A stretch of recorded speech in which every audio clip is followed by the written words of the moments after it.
In 2004, Poland joined the EU. The result? More than 1 million Polish citizens migrated to the UK in search of higher wages and better living standards. But fast forward to today, and this trend has now dramatically reversed. Since peaking in 2017, the number of Polish nationals in the UK has fallen by over 30%, as more than 300,000 Poles have exited Britain and, in many cases, returned home to Poland. To understand the main drivers of this dramatic turnaround, we must look at the contrasting performance of the economies of the UK and Poland over the last 20 years. In 2004, the European Union experienced its largest single expansion, welcoming 10 new member states, including Poland.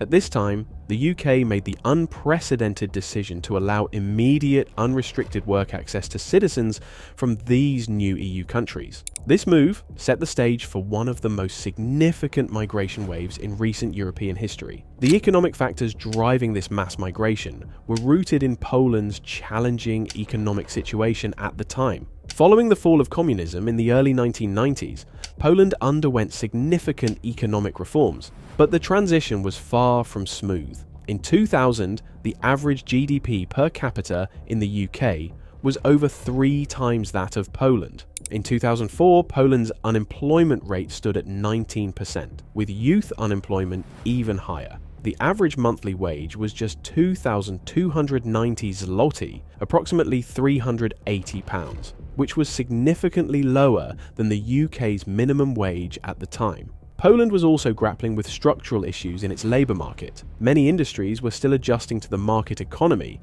and there was a mismatch between the skills of the workforce and the needs of emerging sectors. This combination of high unemployment, low wages, and limited job prospects created a powerful push factor for many Poles, especially young and skilled workers, to seek opportunities abroad. But why did the UK specifically become the top destination for Polish migrants? Well, in 2004, the UK was experiencing a period of sustained economic growth. Its GDP was expanding at an annual rate of around 3%, and unemployment was at a relatively low 4.7%. This robust economic growth created labour shortages in various sectors, particularly in construction, hospitality, and healthcare, creating plenty of job opportunities for immigrants. The UK's flexible labour market and English language environment made it an attractive destination for Polish workers. The presence of established Polish communities in cities like London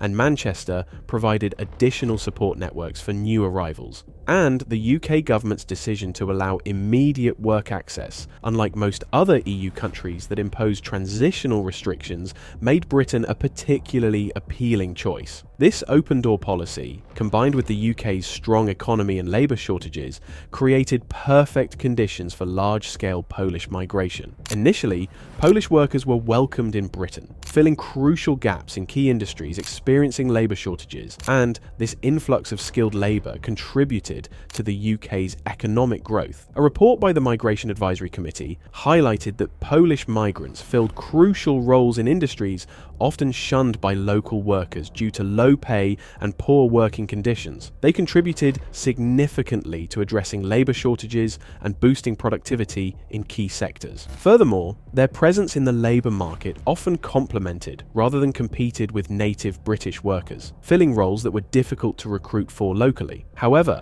the global financial crisis of 2008 marked a turning point in the perception of Polish workers in the UK. As economic uncertainty gripped the nation, unemployment rose and competition for jobs intensified. This shift in economic fortunes began to alter public sentiment towards immigrants, including the Polish community. The once welcomed Polish workers increasingly found themselves at the centre of debates about job security and wage depression. The rise of anti-immigrant sentiment was further fueled by political rhetoric that sought to capitalise on these economic anxieties. Some politicians and media outlets began framing Polish migrants as a threat to British jobs and public services, despite evidence to the contrary. This narrative gained traction, particularly in areas that had experienced rapid demographic changes due to immigration, and with parts of the electorate who felt economically marginalized, leading to increased support for anti-immigration policies. The growing tensions culminated in the Brexit vote of 2016, and the referendum result had an immediate and profound impact on Polish communities in the UK. Reports indicated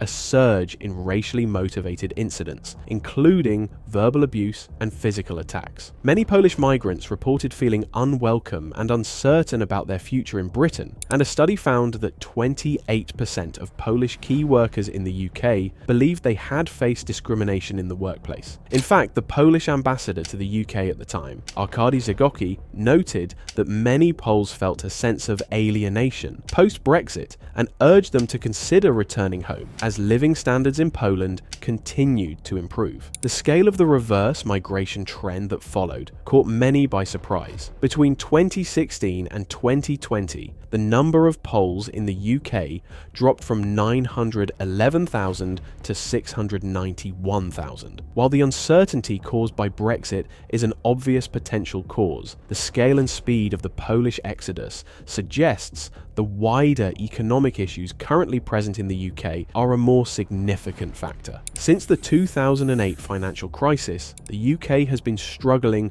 with stagnant wages and rising living costs, particularly in major cities where many Polish immigrants had settled. Productivity is the efficiency with which goods and services are produced, directly influencing economic growth, living standards, and competitiveness in the global market. A recent study by the Resolution Foundation found that labour productivity had grown by just 0.4% a year in the UK since the 2008 financial crisis, which is half the rate of the 25 richest OECD countries. This weak productivity has led to declining real wages. Having grown by an average of 33% a decade from 1970 to 2007, real wages fell below zero in the 2010s, only recovering to pre-financial crisis levels in mid-2023. These years of lost wage growth have effectively left average workers earning £10,700 less per year than they would have if wage growth had continued at pre-2008 trends. This level of wage stagnation has affected all demographics across the UK and has led many to call it the poorest rich country due to its low median income compared to other wealthy nations. The UK's rising cost of living and stagnant wages contrasts sharply with Poland's growing economy and increasing real wages. Poland's economic transformation over the past 2 decades has been nothing short of remarkable. Since joining the European Union in 2004, Poland has experienced consistent economic growth, averaging approximately 4% annually. Poland is already 20th in the world in terms of GDP per capita and has seen the fastest expansion in Europe since 1989. Over this period, Poland's real income has tripled, significantly narrowing the gap with Western European countries. This chart compares the UK and Poland's share of world GDP, highlighting the stark decline in the UK's share and the narrowing of its gap with Poland. The comparison to Poland is particularly marked when you consider that Poland's population is approximately half of the UK's. This steady expansion has propelled Poland from a post-communist economy struggling with high unemployment and low wages to one of the fastest growing economies in Europe, and has created new opportunities for returning migrants. Many are finding that their skills and experience gained in the UK are highly valued in Poland's expanding job market. Estimates suggest that by the end of the decade, Polish GDP per capita will reach 80% of the UK's level, with many even predicting it to overtake the UK economy by 2035. This rapid catch-up is reshaping the economic relationship between the two countries and challenging long-held assumptions about the prosperity gap between Eastern and Western Europe. Several factors have contributed to Poland's economic boom. It receives the largest net contributions from the EU budget of any EU member state, totaling over €11 billion euros in 2021, and the country has successfully used these EU structural funds to modernize its infrastructure and support key industries. Poland has also benefited from a well-educated workforce and strategic geographical location, making it an attractive destination for foreign investment. Major cities like Warsaw and Krakow are positioning themselves as tech hubs, drawing international companies including Microsoft and Google, and creating high-skilled job opportunities that rival those in Western Europe. Poland is also benefiting from the desire of Western economies to reduce reliance on China and bring manufacturing closer to Europe, with Poland's motor industry being a particular beneficiary of this shift. Poland's labor market has also shown remarkable resilience, with unemployment rates remaining consistently low. In 2023, Poland's unemployment rate stood at around 3.8%, significantly lower than many Western European countries, including the UK. This tight labor market has contributed to rising wages and improved working conditions, making Poland an increasingly attractive option for skilled workers. Indeed, many Polish migrants have cited better job opportunities and quality of life in Poland as key reasons for their return. The Polish government has also played a crucial role in fostering this economic growth through targeted policies and reforms. One such initiative is the Polish Deal, a comprehensive economic program aimed at attracting Polish expatriates back to their homeland. This program offers substantial tax incentives, including a 4-year income tax exemption for those who resettle in Poland. These measures, combined with the country's improving living standards and job market opportunities, have created a powerful pull factor for Polish workers abroad. If you want to learn more about global economic affairs, head on over to this video where I show you just that. Thanks for watching, and see you on the next video.